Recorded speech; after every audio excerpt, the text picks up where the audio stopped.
Hello, everybody, and welcome to Poddywood, the show which is usually about 3 times as long. However, we'll get to the reason why it isn't in a moment, but it is the show where we talk about movies with the people who make movies. I am one of your co-hosts, Steve Hester, and with me, as always, is... That would be me, Andrew Roger Carson. Welcome to the Poddywood Minisodes. Yes. It's basically, it's Poddywood Diet, Poddywood Light. It's all of the wonderful stuff that you've come to expect from Poddywood, but just kind of condensed and without the wonderful icing that is our guess on top of the cake. So we're going to be going over all the usual features that you'd be looking at, the review from What's in the Box, the anniversaries, and of course, Nominate 5 and What's in the Box. Oh no, we're not doing Nominate 5, are we? I don't know. Are we? I don't know. Are we? Let's see how we get on. Yeah.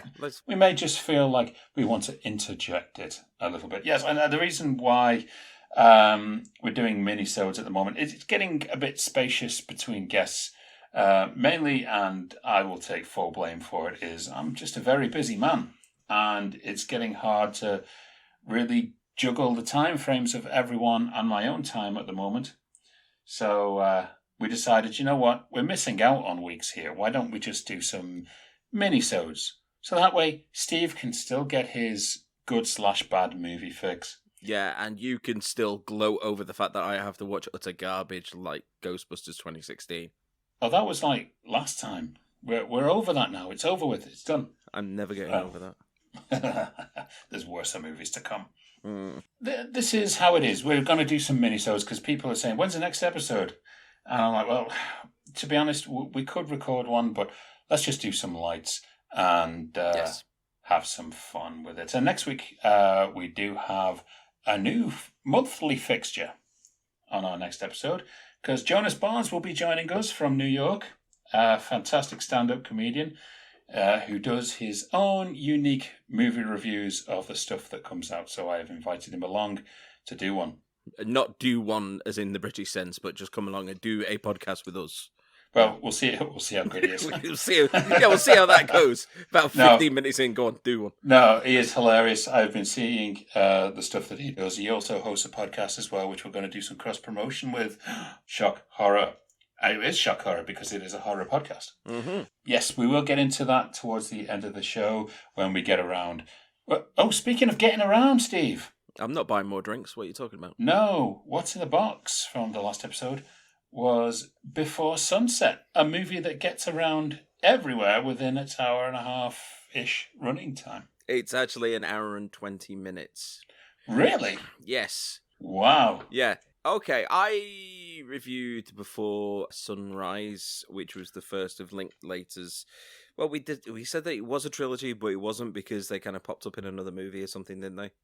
Yes, the Before trilogy. Yeah. But they also had a segment in Waking Life as well. Yeah. Well, we're going to call it a trilogy just for the sake of... Yeah. And yeah, the first one centered around our two characters as they met on a train and they went around the streets of Vienna waiting for Jesse's, who was played by Ethan Hawke, waiting for his plane to take off. Now, this one takes place 10 years later. The two of them are 10 years older, they're 10 years wiser, and Jesse has written a book about his very, very brief one-night love affair with this strange Parisian girl that he met on the train. And of course, the two of them then meet up again, and it follows them around pretty much in real time as he's waiting in Paris for his plane back to the US. It's got the same cast, along with Ethan Hawke. You've got Julie Delpy back again. It follows the same style as the first one. They walk from one location to another talking, and they arrive at a location, and then they talk at that location, and then they go, hey, I know, let's go to another location. And then they get up and they walk to that location, they arrive at that location, and so on and so on and so forth. Now, the first one I found amazingly pretentious, and I think I said in the review that it was kind of caught up in that early 90s obsession, which was more or less kicked off by Tarantino. That everything had to be really dialogue heavy, everything had to be wonderful and insightful, and that, you know, even the weirdest of characters can have these deep insights into the inner workings of the human psyche. Now, hang on. I'm just going to interject there. That's a bit unfair because Woody Allen was doing it way before Tarantino was doing it. The indie scene Yeah. did bolster It quite a bit. was Yeah. it was like the indie explosion, and loads of films were doing this around there, and that was one of them. And in this, it's still to the same level. They are still talking about the various things which, well, you would talk about with your friends or your family: life, love, the role of religion and politics, and what it means to connect with someone else. And in this one, the level of pretentiousness has been dialed down. That might also be for the fact that it's only, like I said, an hour and 20 minutes, and that's including the credits. So the whole thing just feels like it's an unnecessary sequel. At the same time, the characters work better because now that you're seeing them as older and more world weary, and I think that kind of resonates with me more, as obviously you and I, we're in our early 40s now, so we're kind of getting past all of the early 20s angst that was kind of following you around at the time, and now we're older, we've got kids and families and all the rest of it. So I could appreciate what was being said in that more, but it still didn't take away from the fact that nothing is happening in these movies. These are just movies where two people walk around a place and they talk to each other. If you're after anything else happening, it doesn't. I think the closest that something happens in this is that Julie Delpy's character, Celine, she plays guitar. And that's kind of it. And you realise that she has been pining after Jesse all the same years that he's been pining after her, and he's written a book to deal with their night together, and she's written a song to deal with their night together. And it's one of the few nice moments in it, and the song itself is a very nice song, and that's the only part of it which isn't just this conversation between two people. And that ending, you get the feeling that spoiler alert, that Richard Linklater was watching The Sopranos when he decided to come up with that ending, because it is just this pretty much sudden fade to black, and you think, oh, is that it? Is that where they're leaving this? And of course, I know now that we've got the next one in the series before midnight, and so obviously the two are going to be there together again, and we get to find out what happened, just as we get to find out what happened at the end of Before Sunrise. But it just felt like one hell of a crap ending. Like they just had no idea how they were going to finish the film.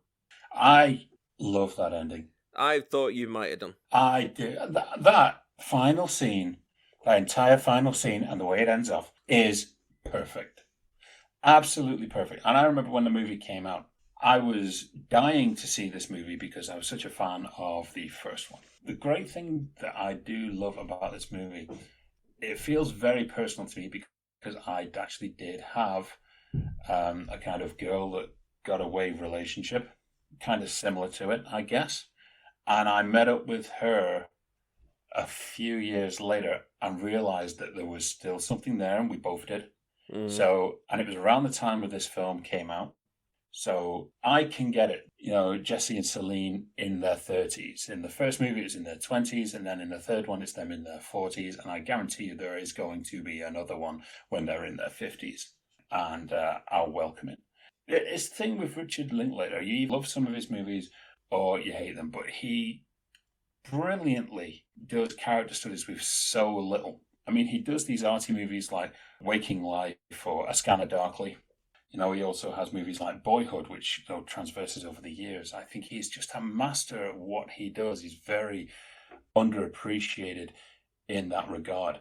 And yeah, I mean, the takes are long and full mastery to Delpy and Ethan Hawke. I've got to give them a lot of props for not only being able to keep the scene going for as long as they did, the amount of technical expertise needed to pull off those scenes.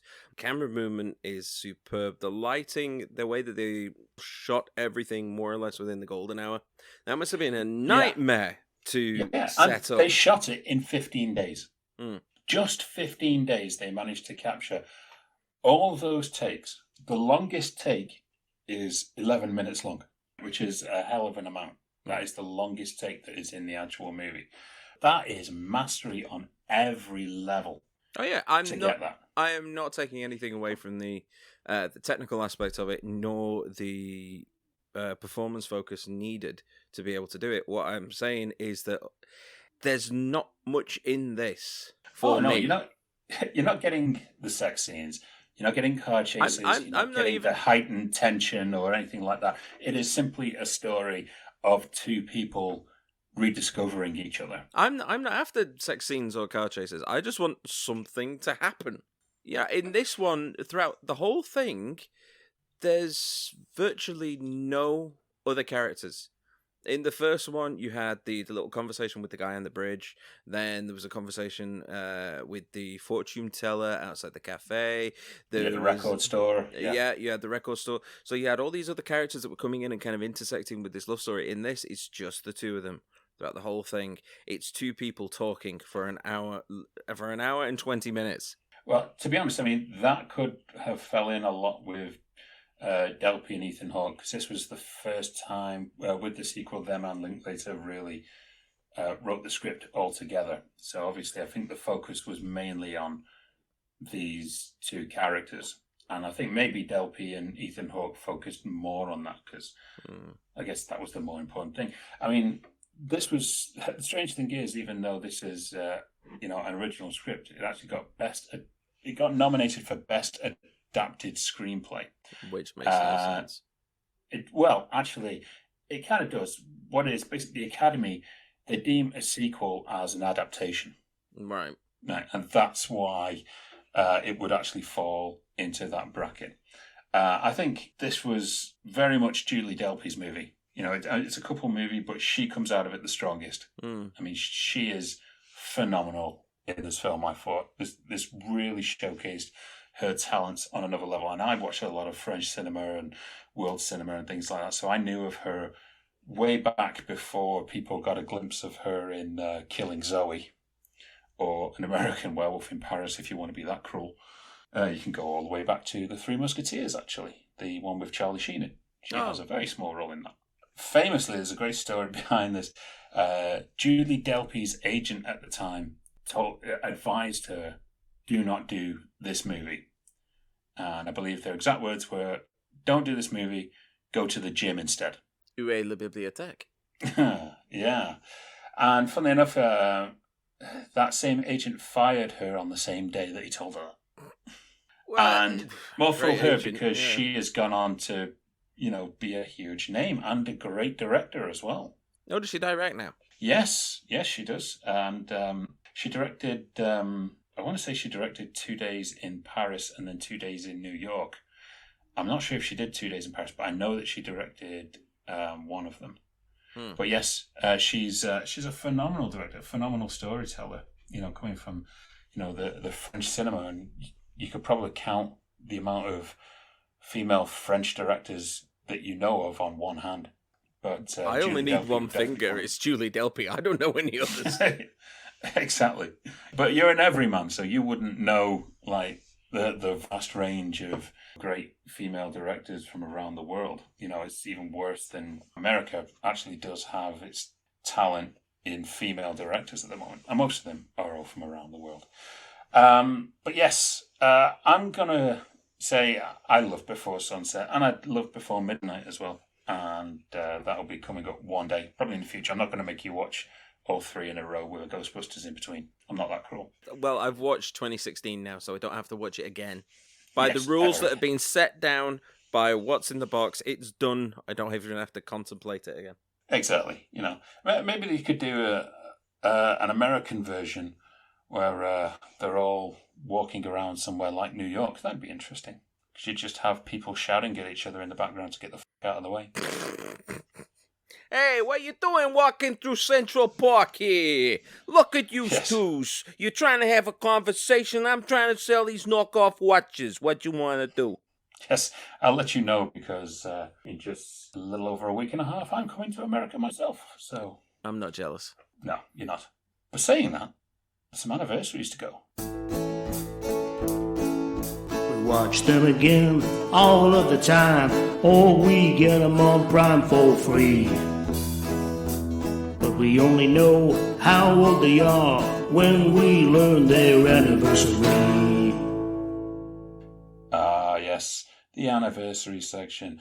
And it's funny enough that I mentioned Coming to America because that is our first anniversary this week. Ah, bon, c'est anniversaire. Yes. Coming to America, released in 1988, when I think it's fair to say Eddie Murphy was king of the world at that point. Pretty much, yeah. You've got his work on Beverly Hills Cop basically catapulting him into the stratosphere and then sending him to even greater heights with Beverly Hills Cop 2. He could basically go out and name his price on pretty much anything that he wanted to do. And thank God he wanted to do this. It's a wonderful, wonderful film. It's a really excellent comedy. It's definitely the peak of Eddie Murphy in the 80s. I don't think it got any bigger than this.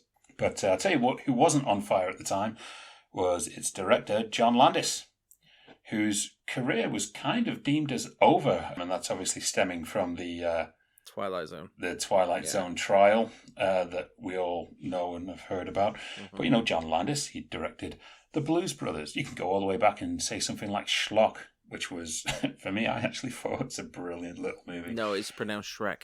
Whatever. But, you know, and I believe Eddie Murphy actually vouched for him because they'd worked on Trading Places. Yeah. And it had such an amazing time on that movie. And it was a breakout movie for Eddie Murphy. It was a huge hit.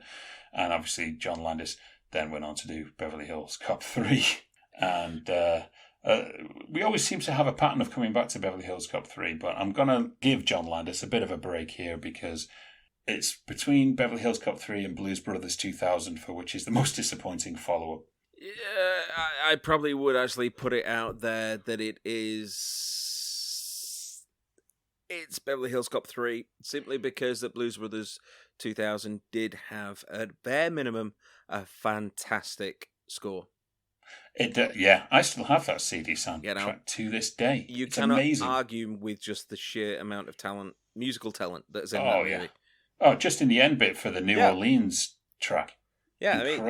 I mean, the film itself is hot garbage, but just that talent. Oh, anyway, back to Coming to America. Yes. I will say that Blues Brothers 2000 introduced me to Blues Traveler as well, and I've loved Blues Traveler ever since. Great. Okay, yes, I'm going to point this out. Coming to America. Everyone loves Coming to America. I've never met a person who hates it. No. It's just one of those movies that is incredibly timeless. I can't say the same for the sequel that came out last year, where it was such a disappointment. That wasn't Coming to America at all. I don't care if it did have Randy Watson and Sexual Chocolate, which is what everyone wanted to see. That was the only character everyone really wanted to see, and they saved it right till the end. They knew what they were doing. Coming to America, I think, is evidence that Eddie Murphy's movies exist in a multiverse of their own. Yeah, because you've got the wonderful cameo of Don Ameche and Ralph Bellamy from Trading Places popping up as Randolph and Mortimer Duke, both bums in New York, living on the streets. Yes, and Paul Gleason was supposed to come back and cameo as his character from Trading Places, but he was busy being Deputy Dwayne T. Robinson in Die Hard when they were shooting this. Yeah. So would have been interesting if he would have still been glued to that monkey suit with the other monkey on his back. Also, this was the movie that kind of introduced Eddie Murphy to all the prosthetics work and playing multiple characters in his movies, including his scene-stealing turn as the Jewish guy, Saul. Yes, where I've stolen my old Jewish guy voice from. Yes, that's his day. That's every Someone, time. please try the soup. I got it from him. It's my impression of Eddie Murphy doing an impression of an old Jewish guy. And you nail it. I'm thinking him doing that must have been payback for all those Jewish comedians who used to do blackface back in the day. You also have James Earl Jones in there. Mm-hmm. And Darth Vader himself. Infamously throughout this entire movie, Eddie Murphy and John Landis had a very famous falling out, which they eventually did solve in time for Beverly Hills Cop 3, and then I'm sure it happened all over again. Yeah. But this is the movie with so many amazing little cameos in there. You've got Samuel L. Jackson doing one of his first ever roles. Yeah. You've got Blinking You'll Miss Him Cuba Gooding Jr. getting his hair cut at the My Tea Shop. Yeah. And Vonda Curtis Hall. Yes. He's in there. And these have all gone on to become like major, major talents over the years. And it really is a hilarious film. Well, unless your name is Art Buchwald, who sued the shit out of Paramount because, and won, I will say, because it touched on a piece of work that he had actually presented to Paramount years before. A touch of the Plagiars Paramount. Yes, Plagiamount. Yes. The other funny thing, you've got John Amos playing Mr. McDowell. Yes. McDowell's is hilarious. Which is even more funny because John Amos actually worked at the first ever McDonald's in Canada. Oh, did he? And he was actually in one of the first McDonald's commercials, which you can find on YouTube, the famous Mop and Bucket commercial. It's John Amos as a McDonald's employee. So that's just a hilarious little tag along there. But yes, Landis's career was in ruins at the time. Eddie Murphy vouched for him because they had such a great chemistry on Trading Places. And, the standouts of this film, obviously, Randy Watson in Sexual Chocolate gets quoted by everyone. Everyone loves Randy Watson in Sexual Chocolate. Not in the movie, but they love the character in real life. No. And I've got to say, the one thing that really is on fire in this movie is Arsenio Hall. Yeah. Right. What a talent Arsenio Hall is in this movie. And the funny thing is, I didn't realise until my research today, Arsenio Hall was the voice of Winston Zedmore in a real Ghostbusters cartoon. Yes, he was. And that role was originally written for Eddie Murphy. Yeah, he was. It's the Murphyverse. He was nailing it out as well. I mean, you mentioned Sexual Chocolate, but the minister, I can't remember his name just in front. But sometimes you feel hot and bothered. It's like, oh my God, that is so sleazy. When I look at these contestants, I feel good. Reverend Brown, that's his name. Yeah. The guys that are arguing about whether or not his name's Muhammad Ali or Cassius Clay. The mighty sharp guy, Clarence and Saul. And there's wonderful, wonderful little moments that exist away from the main plot like that. So it's like it's one of those movies which it kind of transcends the generational leap because it is such, at its core, it is a bloody funny film. Yeah, and to be honest, here's another little factor of it. The Soul Glow song I have as a ringtone for my friend Jim Meakin, mainly because he's bald. But every time he rings me, that song goes off. And he's like, you take forever to answer your phone. I'm like, yeah, I'm waiting for it to peak. That's so long. Yeah. So I actually saw this. The first time I saw it was actually on VHS. So it was a rental. I think I went to stay up at my dad's for a weekend. And we're sitting there watching it. And as soon as the royal penis is clean scene with all these girls with their tits out, he looks and says, yeah, I don't think this is one you should be watching, Andrew. I completely forgot about that scene. Yes. I always remember that to this day. It's like, that was something I'll always associate with my dad thinking that I've never seen a pair of tits at like 10 years old. Oh, God. Or 9, whatever I was. So yes, Coming to America celebrates its anniversary this week. I say stay clear of the sequel. It is a big disappointment. It has one or two great moments in it that are all based around the original characters. I don't care about any of the other people in this movie, in the sequel. And it has still one of the greatest visions of New York that's stuck in my head, which I am dying to see in the next couple of weeks if it's true. Just the moment where it's like, hello, my neighbors. It's you, buddy. Well, having actually visited Queens, I can definitely say it's true. Yeah, I can imagine that. Yeah. That'll suit me down to the ground. Yeah. Anyway, what have we got next? Okay, next, let's go back to 1984. I did kind of mention this on the last episode, but I thought, you know what, it's worth having a bit of a look at Bachelor Party. Oh, God, this has been ages, and I mean ages since I've seen this, so I can't remember a damn thing about it, apart from the fact that there's a donkey in it, or I might be getting that confused with Clerks 2. The cocaine-snorting donkey, yeah. Yes. It is in Bachelor Party, and Kevin Smith obviously ripped it off, but went just a little bit further. Yeah. Bachelor Party was the forbidden fruit in the day, like Porky's and stuff like that. You know, if you saw it, you know your parents have not permitted you to see it. you've just kind of snuck downstairs and realised they've got it on rental and just going to watch it. Oh, that's how I saw it anyway. And I watched it again this week, as I do with all of the anniversary movies, just to give me a refresher. And it's still hilarious. But there is no way in hell this movie would be made today. You can't get away with that these days. No. I mean, you've got a woman tugging on a penis in a hot dog bun, and that's the lightest joke. Mm. So we have, I guess, transsexual rape. Yeah.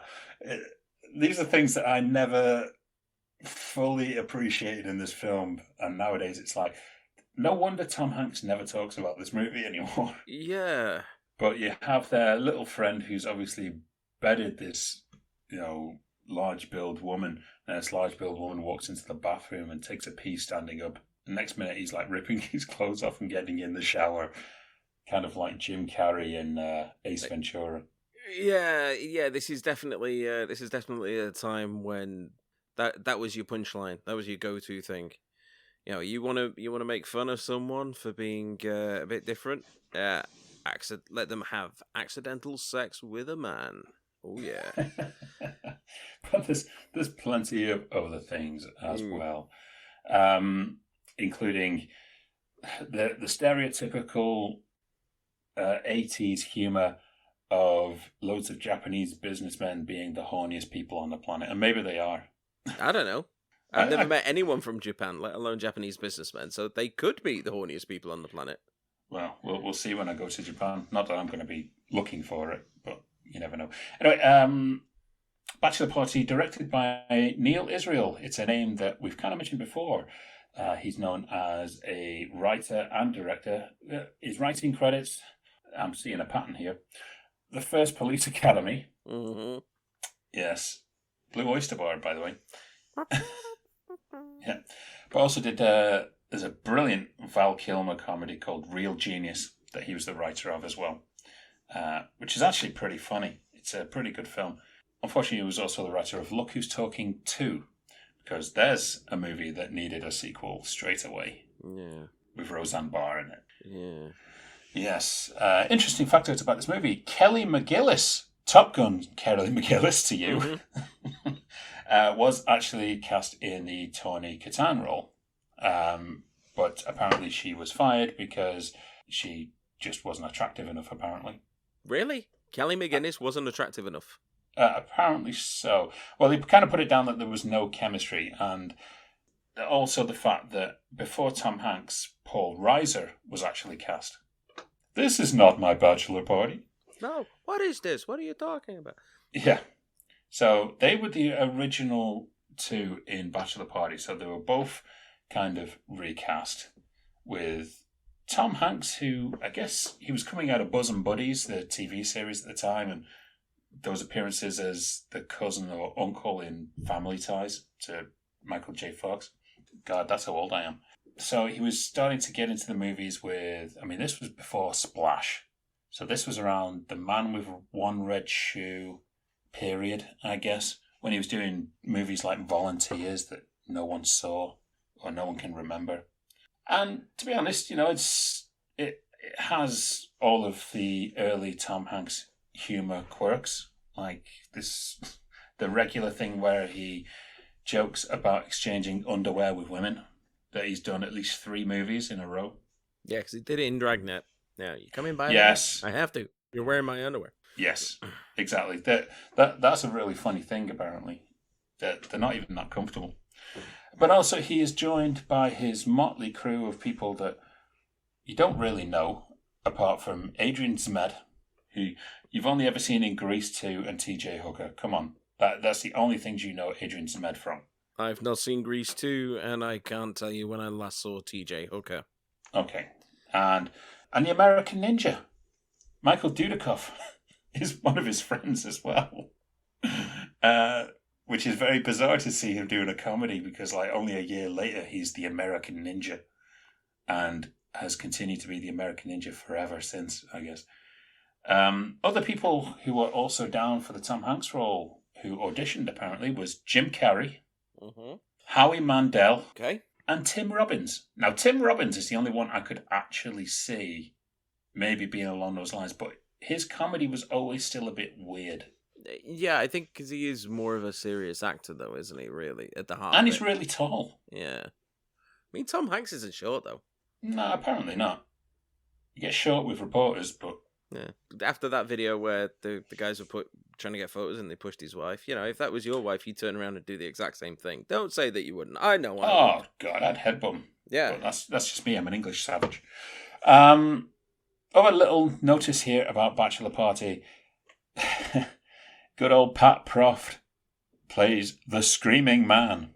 Like I say, I have seen it. I can't remember it. So who is the Screaming Man? There's a joke that's so terrible that it's great.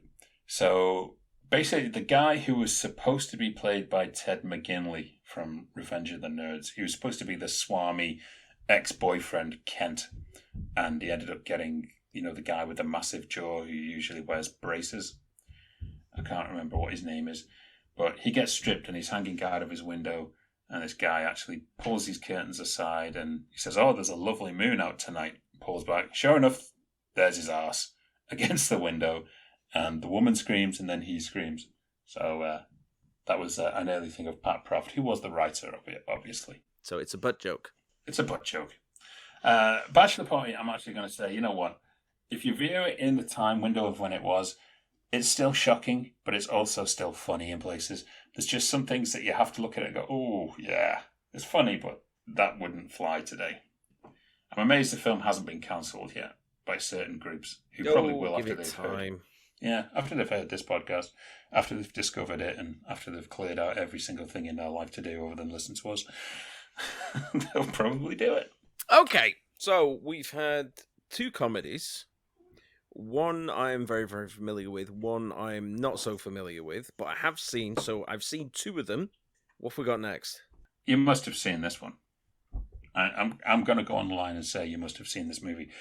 But back in 1981, The Cannonball Run was released. You know what? I have, but I think the only time that I've actually seen it is when it has been on TV during my youth, and it was always one of those things which was on late night ITV, and I was never allowed to stay up and watch any more than about the first 5 minutes of it. So, you've missed out. I have missed out. Go on, fill us in. You have missed out. This was when Burt was king. Burt Reynolds and a car is box office gold. The Cannonball Run, it's kind of sad looking back at it now, but I'll explain why. Right, for one, it was directed by the late Hal Needham. Now, Hal Needham, he directed 3 Smoking the Bandits movies, 2 Cannonball Run movies, Stroker Ace. There's a really what you get up to in your own time, that's entirely up to you. Exactly. And Megaforce, which you've got to see to frickin' believe. It's terrible. But Hal Needham was a stuntman. So all of his movies were very practical stunts, and they're great. But when you look at it in this time loop now, it is the movie where all of the top line players of this movie are dead, except for Jackie Chan and Adrian Barbeau. Was Jackie Chan in this? Yes. This was his... Damn. This was the first... he had a deal to come and do these 2 movies. It was kind of through... I think it was through Golden Harvest at the time, where he would come to America and do... I think it was 3 movies. There was Battle Creek Brawl. There was a movie called The Protector, which is a guilty classic. And then The Cannonball Run.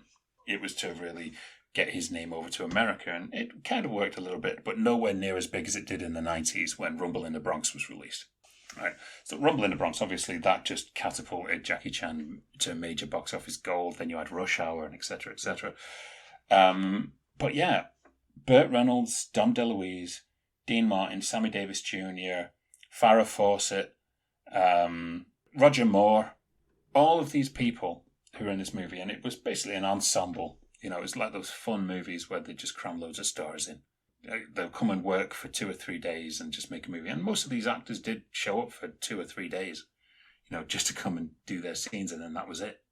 It is like a veritable cartoon movie. It's all car racing and stunts. It's like a Wild West show. with comedy. And it's a very sad fact that all of these talents, the majority of them, are all gone now. Yeah. I think Roger Moore being the last one of the main cast. Obviously, I had Richard Keel in there. No, Richard Keel was in the sequel. Sorry. But that would have been brilliant if I know. Richard Keel was in it as well. Well, he was in Cannonball Run too, but Roger Moore didn't return for that one. I know, but they could have had like the that little Lethal Weapon moment in Maverick. They could have had one of those where the two kind of like look at each other and just go, no, shake their heads and walk off. That would have been brilliant. There's potential lawsuits because Roger Moore practically is playing James Bond, but his name is St. John Smythe or something like that. Yes. It's something along those lines. But he's still got the James Bond cars with all of the tricks. He's still got the beautiful Bond girl, and it's great because they're doing this race, but every time it goes back to Roger Moore, he's got a different girl in the car with him in this race. And I've got to admit, I love Roger Moore in this movie because he is so playing off, and he was still James Bond at the time. You know, he was still in the middle of his, I think he'd just done Moonraker, so he still had For Your Eyes Only, Octopussy and all that to do.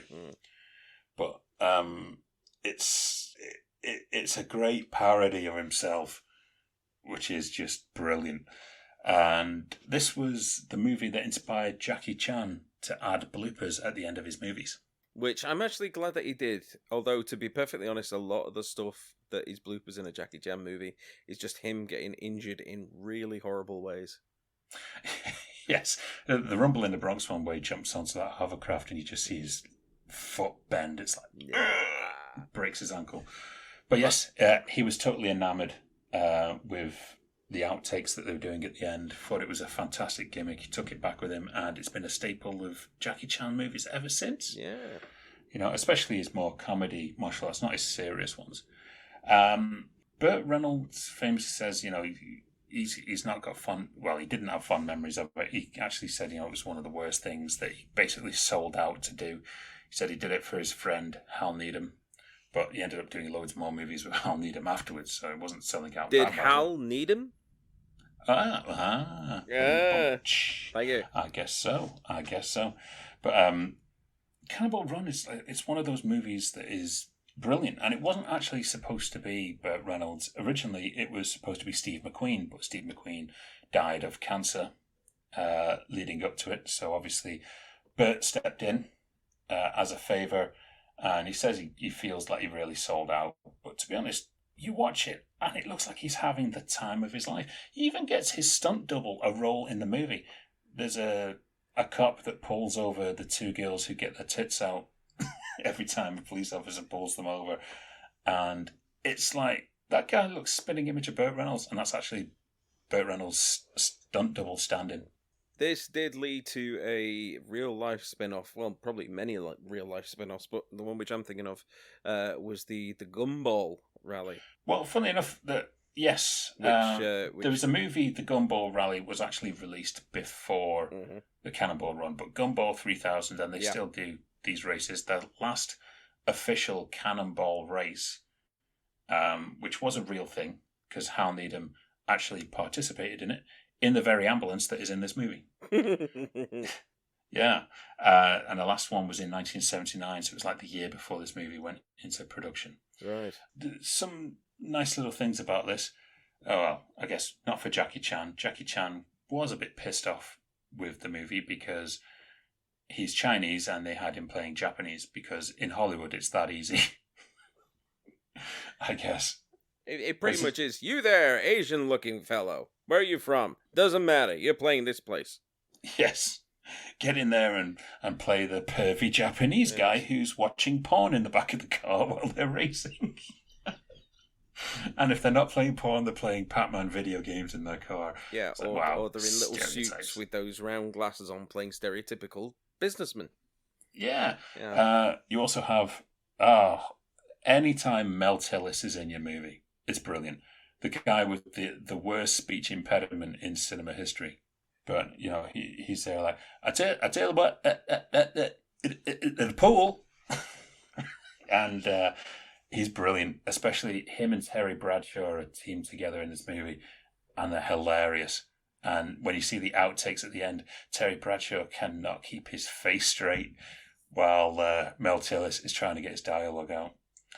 Unfortunately, we haven't even touched on Farrah Fawcett.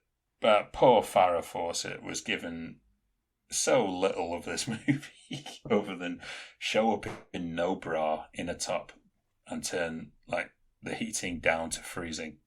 She was just the major eye candy. She was the Burt girl. And she has a couple of shiny moments in there, but she's not really given anything. She's just meant to be the stereotypical dumb blonde in movies. But she played it really well. I'll give her that. All right, okay. I cannot mention the Cannonball Run without the one comment in this movie that is a bit uncomfortable. Go on then. So you have Dean Martin and Sammy Davis Jr.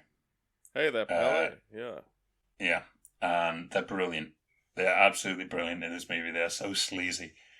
And they've got the natural rivalry with Burt Reynolds and Dom DeLuise. And they have a bit where they're just giving this exchange. You can tell a lot of this movie is just ad-libbed. They ad-lib a lot of the humour and everything. But the moment that Sammy Davis Jr. and Dean Martin are disguised as priests in a red Ferrari, right? That's one of the jokes in itself. It's the point where Burt Reynolds calls Sammy Davis Jr. the chocolate monk. Oh shit! And to his face, right? And it's a banter back and forth, right? That is pretty funny. You could tell Sammy Davis Jr. was in on it, but at the same time, you're like, oh, yeah, shit. That's a bit southern humour, I guess. But in saying all that, I freaking love the Cannonball Run. I do, because it's just a different type of time for cinema, right? They didn't need a plot. It's a movie about a race. There is no plot. It is just segments. It's like a Roadrunner cartoon. That's the best way to explain it. And they're just fun. They are fun films, and it looks like everyone was having the time of their life. You see the outtakes. Everyone is dying laughing. It looks like it was an experience, them all being together and just having this fun. And I really kind of miss that about movies. I'd love to see the Cannonball Run done again today. Okay. And just get a huge, like, Hollywood diverse cast just sending themselves up and having fun. You know, a lot of people said, well, we're talking movie 43. No, we're not. That's just terrible. But something like the Cannonball Run would just be fun. Yeah, there's not going to be anyone with testicles on his chin or whatever it was. Yeah, ball chinian. Yeah, whatever. Okay, so we've got one more. Okay, uno más. The biggie. Well, it was the biggie for 1998, I guess. Armageddon was released. Armageddon out of here. Yes, we've covered Deep Impact. Yep. The only other movie to cover Deep Impact was Armageddon. Because it went viciously back and forth between these movies in the day. This was the year when Michael Bay said, are you really going to match the star power of Tay Leone against Bruce Willis? And it's like, dude, you just directed her in Bad Boys. That's freaking harsh. Yeah, but in Deep Impact's defense, it did give porn parodies a really, really good starting point to name their film. Oh, yes. It did. It's very true. No, Armageddon. I love Armageddon. I went to see it at the cinema. I watched it about 2 months ago. I think so. At cinemas? Jesus Christ. That cinema needs to catch up. No, it's on Disney Plus. Oh, yeah. Yes, at least you don't have to flip the disc on this one. No, I got it on DVD because it wasn't available on VHS as well. And yeah, at the beginning, it was in that first raft of films where you had to turn the disc over halfway through. At the most inopportune time as well, to film right in the middle of the action. And then when it got re-released later, it was a director's cut, which had about another, 2-3 minutes in there. Nothing major. But I was ecstatic to see that I could now sit down and watch the whole thing from start to finish. It was like with Air Force One.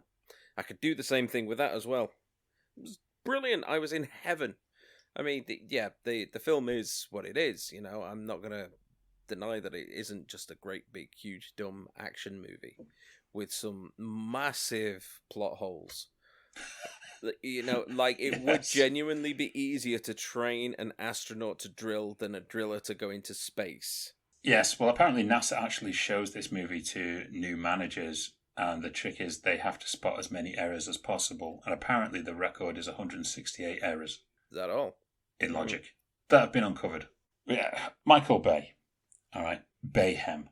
This is the man who gave us 5 Transformers movies. Mm-hmm. He's in this.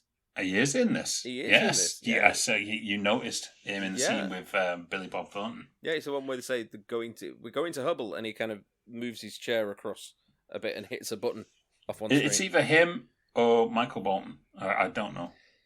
or Curtis Tigers. It could be him. They all look alike. Sorry, Michael. So yes, this is Bruce when he had hair still.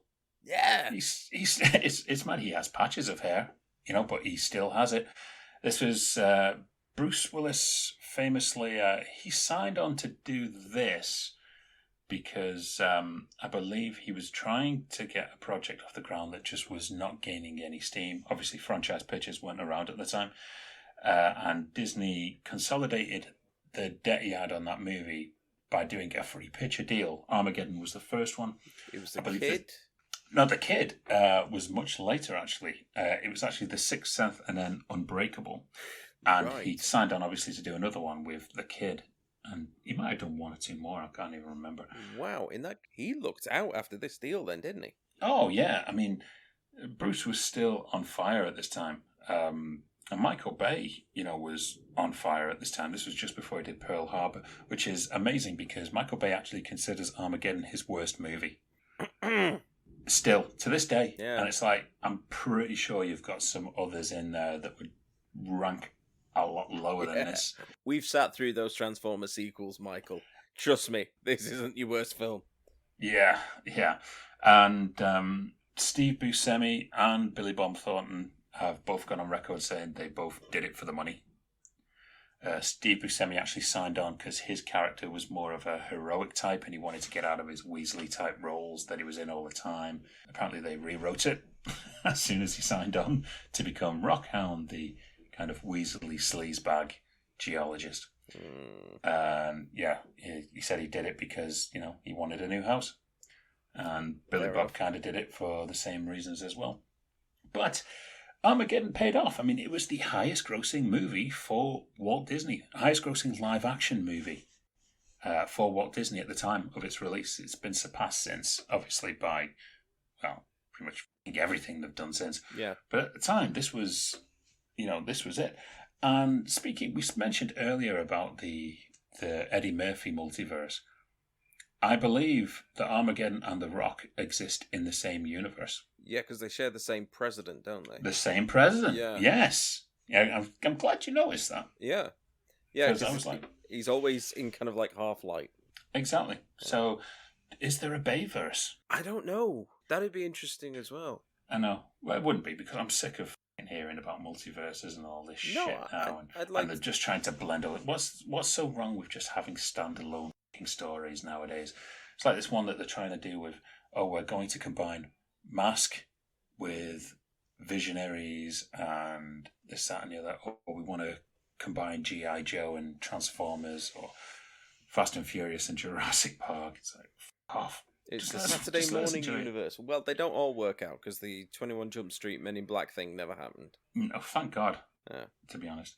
The edits, Michael Bay, basically, he just makes vast trailers. Let's be honest.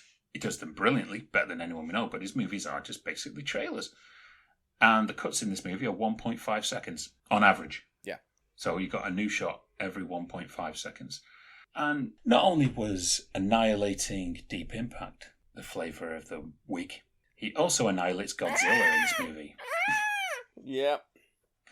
By a Godzilla toy stand that gets fucking annihilated by a giant asteroid in possibly one of the greatest New York destruction scenes in a big budget movie. Oh yeah. Still to this day. Yeah, I mean it wasn't the first one to do that around about that time. I believe so. Yeah, because because Deep Impact did it. But you also had sorry, I'm talking about the throwing some shade at your competition thing. Because I think it was just the year before when the X-Files movie came out, you had Mulder pissing on the Independence Day poster. Yes, I remember that. Yeah. Yeah. Wow. Yeah. And that was the same studio, so that made absolutely no sense whatsoever. I know. I was like, why are you shitting on your own product? What's going on? I know. This was among the first movies released on DVD in its flipper form, as noticed. But did you know it was also the last movie released on Laserdisc? Oh, no, I didn't. Good little factoid. But you had to flip that bastard as well. Yeah. This is how I like my Bruce Willis. He still had enough energy to kind of deliver the goods on this movie. And I think Ben Affleck was all right in this. I mean, I like Ben Affleck whenever he's not doing a voiceover in the movie. Because he does terrible voiceovers. Speaking of voiceovers, have you actually listened to the commentary track of this? Yes. It's brilliant. He's spending a lot of the time watching the film, but he spends so much of the time making fun of the film, particularly Billy Bob Thornton, and he's constantly doing his voice from Sling Blade. Yep. And I think there was one point that he said he was questioning everything that was happening in the movie to Michael Bay, and Michael Bay just told him to shut the fuck up. Yeah. Yeah. I mean, come on, you're not making a film steeped in fact. This is it's a ride. Michael Bay makes a ride with his movies. It's a ride. Speaking of which, I would love this to be a ride. There actually is a ride, I believe, or there was one. Wow. I can't remember. I'm sure I've read that there was an Armageddon kind of virtual ride. I'll have to do some more research into that. The bad things about Armageddon, where do you start? There are many. There could be the Aerosmith song, which is annoying, and obviously just done because his daughter was in the movie. Speaking of his daughter being in the movie, the love story is cringeworthy. Yep. Poor Liv. It's like, geez, you could have done anything. I think you did was a movie called Stealing Beauty that she was in, or something like that around the time. Yeah, that's actually one of Amanda's favourite films. Oh, is it? She really likes that movie. Well, she was better in that. And this, it was... she's like the really only woman in the movie, apart from Will Patton's wife, who played April O'Neil in the Turtles movie. I did not realise that for years until I watched it. Literally up until about 2 months ago when I was watching it, and I suddenly thought... She looks familiar, and then I went onto IMDb, and April O'Neil. Yeah. So the great way to utilise Will Patton. Will Patton just seemed to be in every Simpson Bruckheimer movie around that time. They must have really liked him, and he's a great actor. Still to this day, he's still delivering roles to this day. You also had the debut of Michael Clarke Duncan, catapulted onto the world as Bear. Luke Wilson was just starting to come out of his Wow. And hundreds of little cameos of people that you just know, including a good friend of mine, Shawnee Smith, who I met on Anger Management. She plays the girl in the bar that Rockhound is trying to chat up. Yeah. Peter Stormare, let's not forget him. Steals the show. Of course. Oh, yeah. We need a Russian. Get Peter Stormare. Yeah. Get that guy. Where's he from? He's from Norway. I don't care. He's Russian to me. Whatever. And then William Fichtner. Yes. It's got an amazing cast as some proper reliable workhorses in it. And I'm going to go on the line. Armageddon is it's unapologetically fun. Mm-hmm. It really is. It's one of those movies you will buy for your DVD collection, even though it is not. Well, it's not even certified fresh, but you would want it to be, because it's just you can switch it on and switch your brain off and have fun. I'm going to admit it. There is, there's a little lump in the throat at the end. Just a little one. It's not like a huge swelling Adam's apple that you might get, say, like at the end of Philadelphia. But no, it's a little one. But the fact that this isn't certified fresh, and that piece of garbage from the other week it just goes to prove more than anything else that the Rotten Tomatoes rating system is flawed. Well, it is because it's critics. Yeah. I watch a movie to be entertained. And I find entertainment through every different type of movie. Oh, 1 second. Yeah. I just want to say to you, Nate, You want to say Hi, goodnight? Ethan. Oh, give me a kiss. I love you too. Oh, love you, mate. You going to sleep, yeah? Okay. We're going to leave that in the show so you can hear it. Why?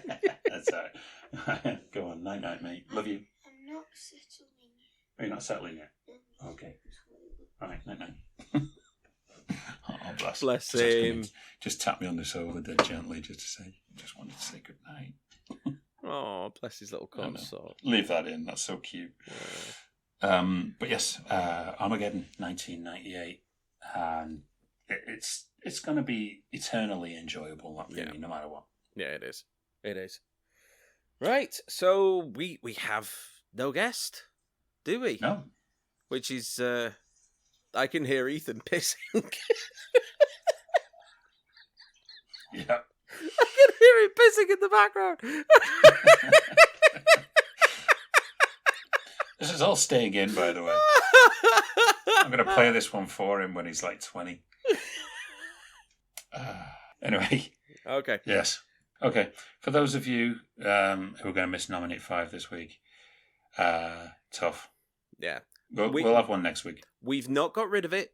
It's just temporarily taking a break at the moment. You know? Yes. And besides, we know that the reason why you're all here is for what's in the box. What's in the box? What's in the box? What's in the box? What's in the box? Yeah, was ist in the box? Yeah. Well, we know we're not going to be cruel, and we're not going to give you before midnight. We're going to leave you for a while before that one is catapulted on you. Oh, thank God for that. I'm in no mood to. Yeah. So, Give me something with sex scenes and car chases. Come on. Sex scenes and car chases. Sex scenes Okay, and car let's have a chases. look. Come on. Oh, this might just hit the spot. Thing is, I know you haven't seen it because we have mentioned this in the past. Okay. And when I say it hits the spot, you've got the Disney animated movie 101 Dalmatians. What, the cartoon? Yes. Oh, I've seen that. You said you hadn't seen it. I've seen that. You've When- definitely seen it. You're Yeah. not lying. Does that have a car chase in it? Cruella de Vil. Cruella That's de Vil. If she doesn't Okay. care. Yeah, I've seen it. I've seen the Okay. live action one as well with Glenn Close. I thought you hadn't seen the No, animated I one. think you Okay. might be getting confused with Cruella. Oh, yeah. Well, I've you're not missing seen that. much. No. Okay. Choice number 2. Oh, funnily enough, we've mentioned this in the past as well as part of anniversaries, and you said you hadn't seen it. So you're definitely not seen this. Born on the 4th of July. No, but I have seen Born on the 5th of July. Born Even Hardier. Yes, Born on the 4th of July. No, I haven't. No, I Oliver haven't. Stone's biopic of Ron Kovic, played by Tom Cruise. This was Tom Cruise stepping out of Hollywood blockbusters to do real stuff of substance. Yeah. And it's got an amazing cast in it. Amazing cast. It's a great movie as well. Okay, all right. So we've got one of the Hollywood's well-known nut jobs directing another Hollywood well-known nut job. Okay, right. This is going to be great. Also, Willem Dafoe's in it. So you've got the person who plays the greatest Hollywood nut jobs. It really does. If you've seen that behind-the-scenes footage of him in Spider-Man, in his Green Goblin costume, just dancing and like pulling loads of Power Rangers poses. Well, one thing I was actually going to bring up Spider-Man because pretty much as soon as Endgame came around, I've lost all interest in the MCU. Don't care. But I did go and see No Way Home simply because I wanted to see what they were doing with all the older Spider-Man characters. And You did great with it. I loved Willem Dafoe and like that switching that he was constantly doing between the two of them. He was proper unhinged. So, no, I've got a lot of love for Dafoe. Dafoe! And you just wanted to see what Alfred Molina looked like when he was a young you. What can I say? He's a good-looking man. He is, and a great actor, just like yourself. Yes. Right, okay, well, that is the show this week. We will be back next week with a probably a longer episode, I'd say, because we've got Jonas Barnes coming on to tell us the movies of the month, the movies that have been released theatrically and on streaming, and he keeps up to date with a lot of the movies that we obviously don't get to see. Oh, he's So, going to have fun with me, isn't he? Yeah, he will. So you'll have fun with me because I haven't seen a lot of the stuff either. But he's got such a fantastic and funny way of telling you about these movies, and I'm really looking forward to it. Okay. So, bit of adventure for next week. Right. Thank you, everyone, for tuning in for our kind of mini-sode. We're glad that you like coming in, just hearing us talk about movies, hearing about the facts, hearing about what Steve thinks about cinema that is apparently loved by people on Rotten Tomatoes. And I will say, because I know, Bill, I know you're listening and you're having a go at me saying, this movie is terrible, or these movies that you choose are really questionable. I'm not choosing them. The critics on Rotten Tomatoes are. The whole point of What's in the Box is to disagree with movies that are critically loved. Oh boy, have I disagreed. Oh yeah. dear. It's proving cinema is not necessarily for the everyman, but there's been surprising movies that he has loved, like Once, Yep. Probably you absolutely love that movie. Brokeback Brokeback Mountain. Yep. Even go back as far as Dog Day Afternoon. I thought that was fantastic. Dog Day Afternoon. Yeah. Flags of Our Fathers. Yep. I guess we go all the way back for movies like Master and Commander. It's a wide variety of movies, and we haven't even really touched on foreign films yet. We've not had any come out of the box. Yes. But it's going to happen. It will do. For Steve, you feel even more educated to film since we've been doing it. Yeah. In good ways and bad ways. Yeah. I've been drinking a lot more. I don't know if the two are linked, but... Yeah, but come on. Only you could have this experience with Death Race 2000 from What's in the Box. Oh, yeah, that was another one that I really liked. Death Race 2000. I thought it was great. At the end of the day, I don't certify them fresh. I just document that they are certified fresh. And then we pull them out. It'd be no fun if they were all rotten movies. Although I do think we should do one season with films. Well, we kind of do that from though. The bottom end of the. I reckon we should do like one season where it's like all the worst ones. Find the lowest rated movies on Rotten Tomatoes and watch those. Yes, but I can guarantee you've seen them. I might not have done. Combat Annihilation and all stuff like that, and Ballistic X versus Sever. Well, okay then. Let's put it to the listeners then. If you think that we should carry on the way that we are, or do you think we should just for one season alone, just take like a slight diversion and then try and see if the scrapings in the bottom of the barrel actually taste of concrete? Yes. Yeah. Well, fine. We'll put that out there. But in the meantime, we will see you next week. Thank you. Bye.